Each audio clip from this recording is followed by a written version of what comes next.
Hey there, I'm Heather McKay, feisty photographer from Rochester, New York.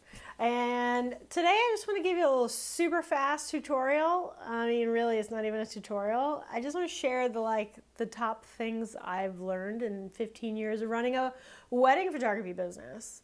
There are a million people out there that will tell you, you can make six figures being a wedding photographer, or maybe you think you're ready to leave that terrible job and make it a viable career. But the reality is it's actually a lot harder than that. It's not even as much as like, oh, work hard. Yeah, obviously you're going to work hard, but the problem is that you're going to work hard and things aren't going to pay off. You're going to work hard and then you have to work hard again on the same task. So for example, I feel like I redo my website every 2 years, and the last time I redid my website, it totally messed up everything.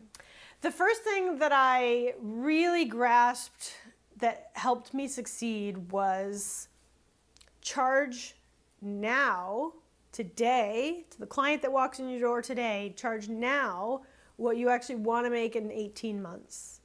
So here's the deal. People book you for a wedding 6 months, 9 months, a year out from their wedding. So think about how many weddings and events and portraits would you photograph between now, them booking you, and then you actually doing that job. So you have to remember, like, okay, maybe today you don't feel like a $2,000 wedding photographer, but in 8 months, can you be a $2,000 wedding photographer? $4,000 wedding photographer? Like, what will it take? What learning do you need to do to feel comfortable charging $4,000 for a wedding, for example?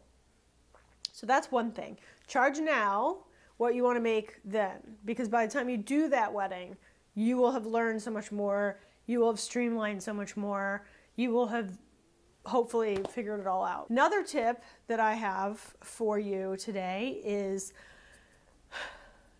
don't undercharge. So here's the deal, guys. It's a race to the bottom. This career is no longer a career because it's a race to the bottom. If you're only charging $100 for a family portrait session and you spend 3 hours with them, then you're editing the photos and blah, blah, blah, blah, blah. You're not making any more money than your regular job. I'm sorry. It might be fun for you to do this on top of your other job. So this industry absolutely needs an overhaul, or we won't survive.